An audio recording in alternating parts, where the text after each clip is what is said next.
Sup YouTube, this is Chris and welcome back to Universe X. X.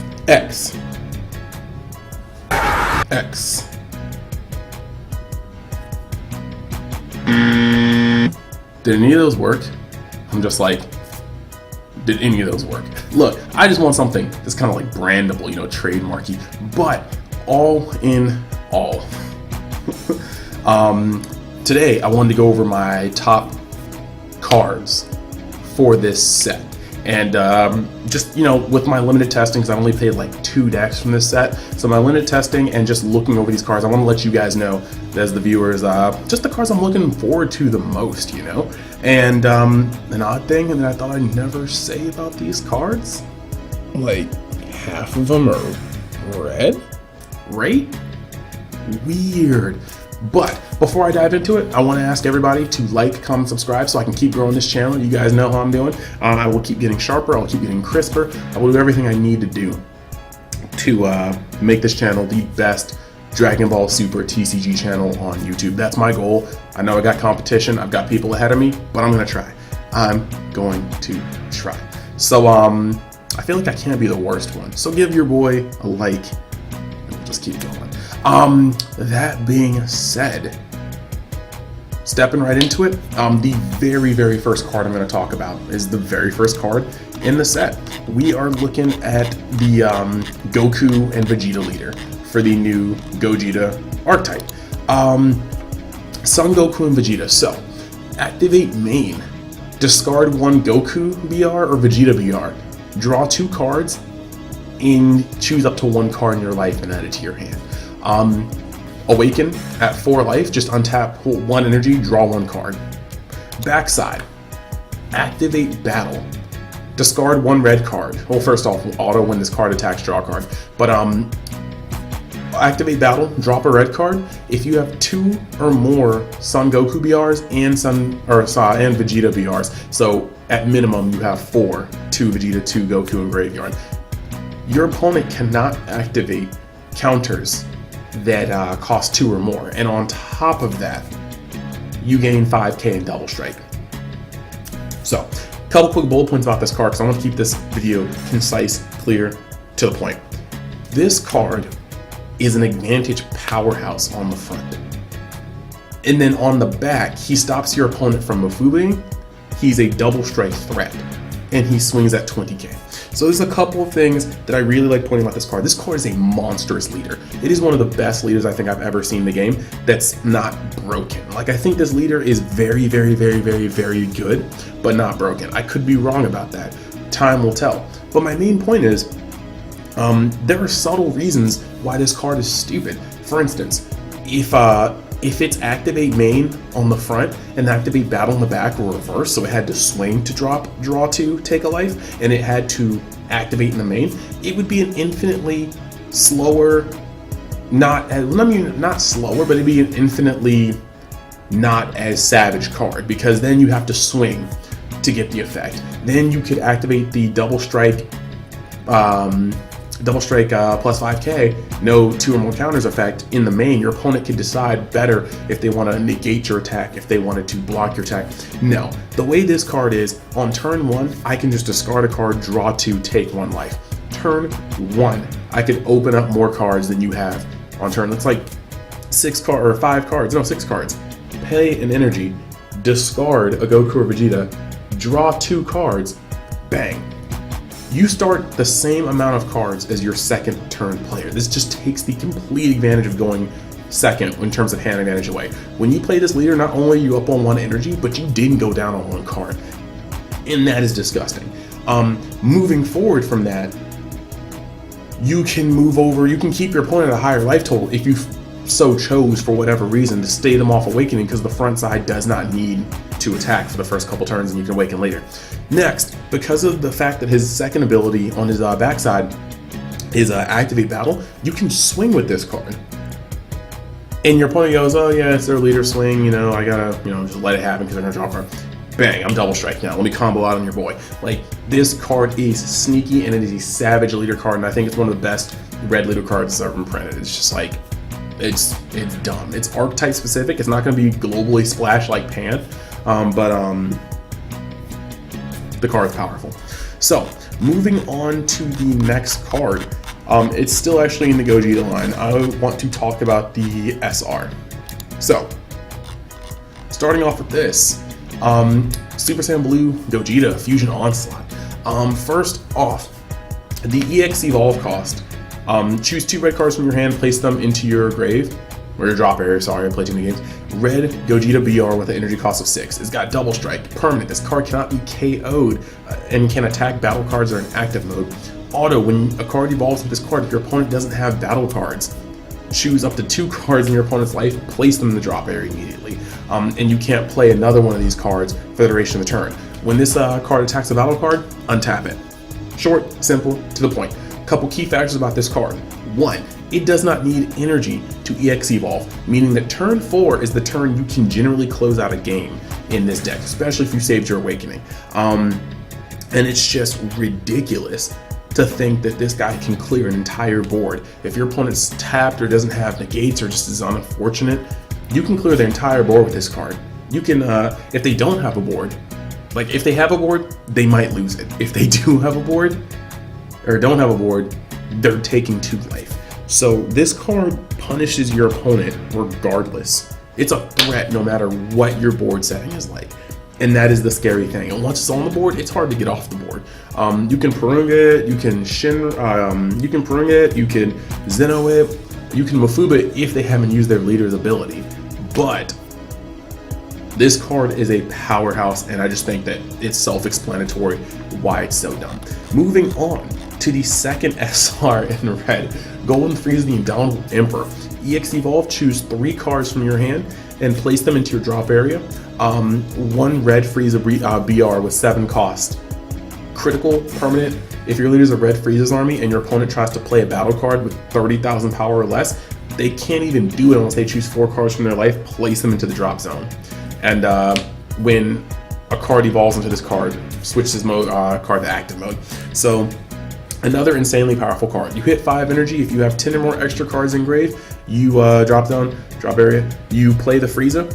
It blows up your opponent's field. We can talk about this later because I'm going to talk about it later in the video. I'm going to do some videos about in-depth looks. But and then you swing, you play this card, and it's just gross because if you put them at 4, they can't play anything with 30k or less. It's just impossible. They will lose the game, so they can't do it. So this card is one of Control's truest allies. It may be, I mean, give or take with the situation, it's harder or easier to get out than the Universe 7 Frieza leader, but this card fits really well into its deck. It puts a lock on the game that's very hard for you to do anything about. Most of the cards that come out, like Assassination Plot, is one of the only real answers. And of course, if they swing, you can Mafuba with it, but why would you ever let this card swing after you have that lock on board? He just sits there. Your leader can do the rest. Your hits, foreseeing hits, can do the rest. It's just, actually, it's you and your opponent. So that's just kind of crazy. I mean, he just sits there and he does a lot of things to happen. Now, granted, this card does have some weaknesses. 1, you can't play it either. You need to remember that. You can't play a battle card with 30,000 or less. So you could play the secret rare because he's Broly BR, but you have to pay 8 for it. But other than that, you kind of have to get real tricky about which cards you play because you are locked under the same thing. So when you put this guy on the board, you need to remember that this is your win con, and you cannot just willy-nilly keep stacking your board after this happened. So powerful risk, powerful reward, and definitely takes some deck building to get it well, because you could put this guy down and think, I'll never have to summon creatures again, and then swing with it and get Mafuba and feel like you're an idiot. So just let that be known. But the whole point is you're supposed to have a board when you play this card, hopefully, But since everything's 4 cost or more, you may not have a board, because that means you tapped out on turn 4 and then tapped out again on turn 5, which could mean death against lots of these decks. The next card I wanted to talk about, again, still in the same color, would actually be Transcendent Strike. This card is just juice. It's a juicy card, and I love it to death, and I think it's just like too crucial. So Transcendent Strike, activate main. It's very simple. Activate main. If your leader card is red, choose up to one of your opponent's battle cards with 2,000 power, 20,000 power, and smoke it. It's just good at what it does. It's the first clear removal in the game. It's a Doom Blade. The number it's at is very, very versatile. There's not many things without barrier that it can't kill in the early stages of the game when you don't want them setting up. It's the card that Control needs, and it's really weird that out of all this time, Control's coming to red.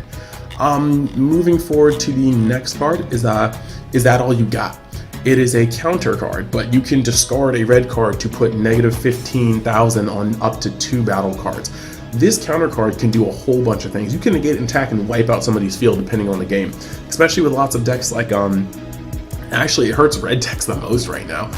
You get your leader swing countered and they just kill your double shot Vegeta as well as your Yamcha. So you really have to worry about how you play this and make sure that your opponent can't 2-for-1 you, because, well, 2-for-2. They lose 2 cards, but you lose 2 cards that you paid energy for, and that's really, really, really rough. So all in all, just a really good setup. Moving on to the next card. I feel like this is kind of a control monster because of its low energy cost and what it does, but Auto Sparking 3. At the end of your turn, place this card in its owner's drop area, then choose all of your opponent's battle cards and return them to the owner's hands. Doesn't get past barrier, but it only costs 3, Sparking 3, so it fuels your, like, if you're playing blue leader, it fuels your Dimension Magics, it fuels your, like, just your sparking super combos, and it just resets the board. If your opponent has a lot of aggression, but you know they only have 3 or 4 energy, just throw them all back to hand. What's the worst that can happen? They have to play them back again at regular speeds. I think that this card does a lot in the ways of control, and I think it will be seen, if not this set, later. Like, red-blue control could very well be a thing, and it's just, I'm actually really McLoving it. So we're gonna go over to the next card, which is, once I'm done scrolling, I should just open up multiple tabs, I'm sorry. Bring Back Boo. Activate main, Sparking 10. If your leader card is a Majin card, if you have 5 or more energy, choose up to 1 blue Majin Buu card with energy of 4 or less, and or 1 red Majin Buu card from your drop area, or from your energy area, and play it. If you played a card, choose up to 1 battle card from your drop area and place on this card you played with this skill. So, Sparking is pretty high, but Gogeta has that same amount of Sparking. You just usually have Dragon Ball, so I guess it's a little different. But the point is, I love this card because you can go through your Buhan chain and do all this stuff, and then literally your opponent thinks, okay, I've beaten them, they only have X amount of mana or energy, what are they gonna do? You play this card and you stabilize again, and you try to go for that one last push with your Buhan. I don't really think there's anything else to explain about this card. It's just a monstrous powerhouse. Going to the next one. The card I like here is Broly, the Supreme Berserker. Evolve, 2 green, 3 colorless, but you guys all know what this evolve cost is when you have that Broly promo that reduces the evolve cost. Critical, Barrier. Once per turn, burst 5. Burst 5 is high, but getting this guy out on essentially, like, what, 3 energy is pretty savage. So, critical, barrier, and if you so choose, you can activate Sparking 5. If your opponent has 3 or less cards in their hand, switch this card to active mode, so he can swing twice for 30k critical on an early turn with barrier. Or if your opponent has 4 or more cards in hand, they can reveal their hand and you choose 1 card from it your opponent places in the discard area. That's crazy. You can just take their best card for a couple turns before you have to start worrying about your deck size. And this guy's pecking and pecking and pecking. With a Champa, he can get really impressive because 40k double strike crit is nothing to scoff at. Moving to the next card, we are going to be about good old Bojack. His deck is kind of weird. I like some of the things, I dislike some of the things. The leader card doesn't gain anything from Awakening, but the deck around it seems pretty neat, and I like how you can tutor and special summon them from the deck. That's kind of crazy. I guess play them from the deck. I'm mixing I said tutor and special summon. I'm so sorry. But this Bojack evolves on 4 energy, so you can play the 3 energy and immediately play the 4 energy once you get to on tap. When you play this card, if you have 5 more life, so if you've controlled the match enough to not get rushed down, choose all of your opponent's cards and switch them to rest mode. that can be some free damage, so because you can swing when they can't counter you unless with sparking, and that's damage anyway. Or when your opponent switches one of their cards to rest mode in active mode, this is an auto. If your leader card is a Bojack Brigade card, your opponent chooses one card in their hand and sends it to the warp. Activate main once per turn, choose one Bojack Brigade in your battle area, place it in the owner's drop area. This card gains dual attack for the duration of the turn. So 25k, not too high, but his effect rips through hand unless they ward it somehow, because they said switches one of their cards to rest mode to active mode. So I think that your energy would all untap and you get really screwed. But this guy doesn't have barriers, so he's smokable. It's just, there's really a lot going on with this card, and even though he's vulnerable, it might only take one untap phase from to seriously put a dent in your hand unless they rule differently. The next card I wanted to speak about was the Goku leader, Son Goku. Permanent. There's a skillless battle card in your drop area, and there will be. You can activate this card's Awaken skill when your life is at 6 or less. So we can go up to 15k at 6 life, which is great. Activate main once per turn. Choose one 4-star Dragon Ball from your hand and reveal it. Draw one card, and this card gains plus 5,000 power for the duration of the turn. Wonderful. So he will draw one, activate main. Doesn't need to attack, which means he can do this turn 1 if you open the 4-star ball, or we'll get to the another plays in a second. When your life is at 4 or less, you may draw one card, then choose one of your energy, switch it to active mode, flip this card over. Backside, 15k. Activate once per turn, choose one 4-star ball in your hand and reveal it, draw 2 cards, and then choose one card from your hand, place it in your drop area. Once per turn, auto. When you combo with a skillless card, this card gains plus 5,000 power for the duration of the turn. Okay, so couple things we got going on here. One, the card allows you to awaken at 6. Wonderful.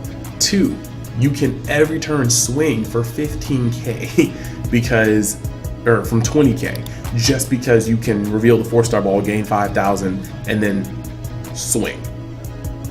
Great, and you're drawing a card by doing this. So he can just keep stockpiling on a card, or he can go in for 20k each turn. That's important because the math changes drastically, especially when you're attacking another 10k leader. Activate main once per turn, choose one 4-star Dragon Ball from your hand, reveal it, 2 cards. So you don't even have to go into battle. You can just flicker your wrist, draw 2 cards, and then send a card to your drop area. It's probably going to be a skillless battle card, because the cards in the set, which you'll see in my future videos, are going to go straight back to the field from other cards, because they can get from deck or drop area. Then when you combo with a skillless card, gain 5,000 power for the duration of the turn once per turn. So all you need to do is, they swing with one thing and you're just like, put a vanilla in the way from your hand, go up 5k. So you went up 10k, and then you're up at 20k for the rest of the turn. Phenomenal card, great on the offense and the defense. I love it. Then the last card I want to talk about is actually the SR. Everybody's been talking about this. The 1-drop Son Goku The Adventure Begins. Activate main once per turn. Choose a 4-star Dragon Ball from your deck or drop area. Add it to your hand, and then shuffle your deck if you look through it. Activate main once per turn. 2 energy. If your leader card is black, you just pick up one skillless battle card with an energy cost of 3 or less from your deck or drop area. Play it. Shuffle your field. This 1-drop will get your Dragon Ball to start your draw engine, start your swing engine, and then when he's on the field, you don't even need to pay 3 energy for a vanilla. You just pay 2 energy and you bring it out. Next turn, you have 3 energy, you pay 2 energy, you bring it out. So this card is an engine on his own. He's the keys to the ignition, and he transforms into the engine himself. And I think this could not have been any better. This card is exactly what an archetype needs. It's cute. It can't really be splashed, really. It doesn't really do too much. You can do some hybrids, some skillless hybrids, but this is exactly what the archetype needed, and I love it. So. Those were my top picks for Destroyer Kings. This might change. I'm gonna do like a post analysis, once the meta stabilizes and we can see what some of these cards can do. But in the future, my next couple videos are gonna be taking turns going around to each archetype introduced in here or supported and talk about their roles and what the deck tries to do. I really want to break that down and show you guys what I can do in terms of analysis. And also give you guys something else to look at while you're driving to work, driving from work, playing Dokkan, whatever you want to do. So point being, thank you guys for watching. Remember to like, comment, subscribe. If you're new, like or comment. If you're not new, just everybody do it. And I'll see you guys next time you guys decide to visit Universe X. Peace.